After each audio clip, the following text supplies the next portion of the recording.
Koku saglabāšana bioloģiskā vecuma sasniegšanai. Mežā kā dabiskā un sarežģītā sistēmā ietilpst dažāda vecuma koki, bet sevišķa nozīme ir tieši bioloģiski veciem kokiem.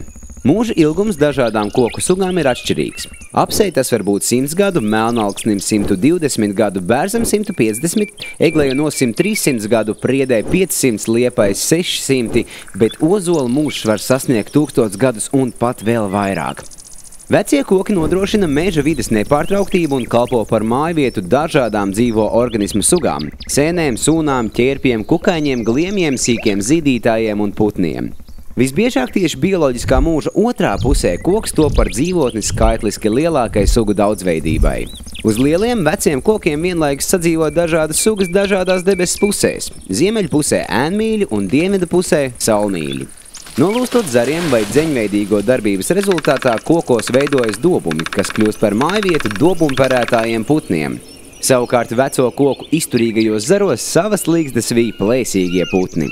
Taču koki savu bioloģisko vecumu visbiežāk nesasniedz. Tie iet bojā uguns, plūdu, slimību, kukaiņu un zālēdā ietekmē vai tiek nocirsti kokam sasniedzot tikai nelielu daļu no iespējamā mūža ilguma. Tieši tādēļ jau 90. gados mežsaimniecībā uzsākta atsevišķu koku mērķtiecīga saglabāšana bioloģiskā vecuma sasniegšanai. Veicot koku izciršanu, uz katru cirsmas hektāru atstāja vairākus augtspējīgus iepriekšējās paaudzes kokus, bet, ja tādu nav, tiek atstāti resnākie augtspējīgie koki. Priekšroka tiek dot ozoliem, liepām, priediem, mošiem un gobām, kā arī kokiem ar deguma rētām. Saglabātie koki spēj sasniegt bioloģisko vecumu, novērš pārāvumu starp koku paaudzēm un palīdz rast dzīves vidi dažādām sugām, ieskaitot arī aizsargājumās sugas.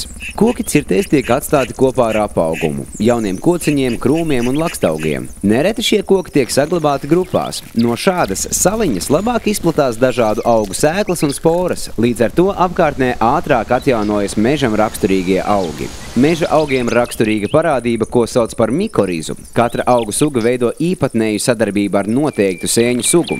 Micēlijas apvij auga saknes, lai piegādātu ūdeni un barības vielas, bet pretī saņem svarīgas organiskās vielas.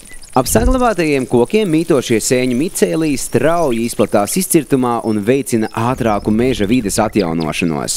Bet laika gaitā atmirstot, nolostot vai vēja ietekmē izgāžoties ar visām saknēm, vecie koki papildina atmirušās koksnes krājumus, lai turpinātu uzturēt meža bioloģisko daudzveidību.